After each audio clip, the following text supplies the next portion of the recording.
La première année, on était plutôt dans la découverte. Et maintenant, on est vraiment sur des acteurs qui ont envie de passer à l'action. Donc là, on est plus dans la projection, l'opérationnel.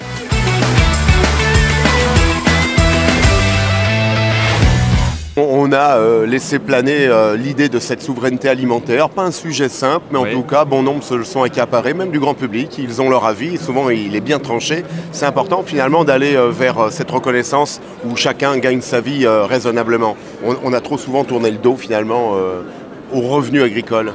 Tout à fait, et pour nous c'est c'est essentiel en effet que le grand public se mobilise et ait conscience qu'il faut engager la contractualisation dans la durée, qu'une transition n'est pas envisageable sans rémunération et qu'il existe des labels, et notamment Agriéthique, pour apporter la caution à des marques par rapport à leur engagement en fait. Bien sûr. Alors c'est vrai qu'en interne c'est pour vous important, ça vous permet quand même de planifier, ça rassure, ça permet aussi de se projeter. On évoquait tradition et projet, c'est là où ça vient renforcer finalement les éléments de ressources pour les producteurs laitiers. Tout à fait, alors pas que les producteurs laitiers. Forcément, tout producteur, mais je prenais l'exemple du lait qui me revient en mémoire. On a de multiples filières, on va y revenir d'ailleurs. Filières engagées.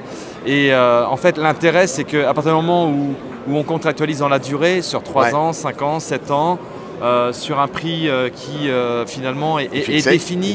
Alors, il n'est pas fixe, puisqu'il peut évoluer chaque année en fonction de l'évolution des charges, mais la méthode est validée, ça c'est important. La méthode est validée. Une fois qu'elle est validée, on peut parler des autres sujets, du bien-être animal, de l'environnement. Les acheteurs ont été finalement plutôt accueillants sur cette démarche, où ils trouvaient peut-être comme un carcan, c'était...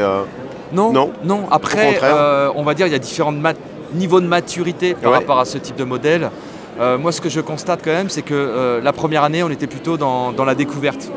Et maintenant, on est vraiment sur des acteurs qui ont envie de passer à l'action.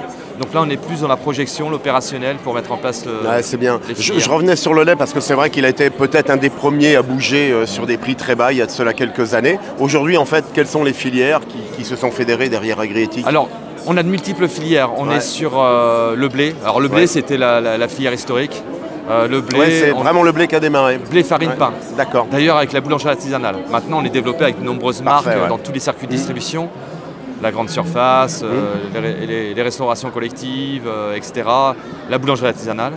Et donc le blé, je reviens à la question, le blé donc pour la brioche, le pain, les biscuits, l'orge pour la bière, le sarrasin pour les galettes, les légumes secs, je vais en oublier, le lait, la viande et dernièrement le sel avec la coopérative de Noirmoutier.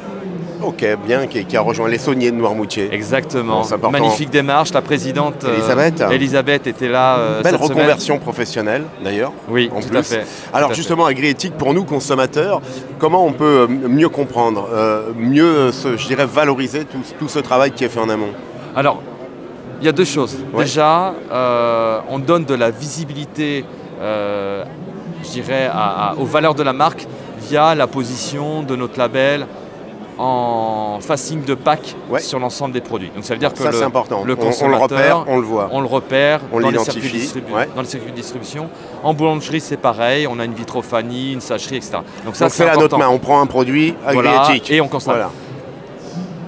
Certains acteurs, certaines marques ont la possibilité d'écrire un peu plus d'histoire sur des packs, des supports. Et là, ils expliquent toute la filière du producteur jusqu'à leur site de fabrication pour expliquer un peu comment ça fonctionne, comment c'est transformé, comment on aborde le sujet de la juste rémunération, mais aussi de la transition avec les agris.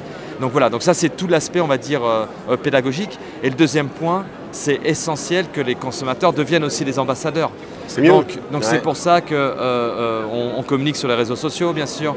On fait comme vous des conférences au moment du salon, justement pour mieux imprégner le consommateur, le grand public, par rapport au message du commerce équitable. Dernière question qui m'intéresse aussi, c'est on est avec Eurotoc, les chefs, ils sont sensibles, il y a une volonté un peu là, de marquer le pas aussi, s'afficher, Agriéthique. Vous avez totalement raison, il faut utiliser tous les...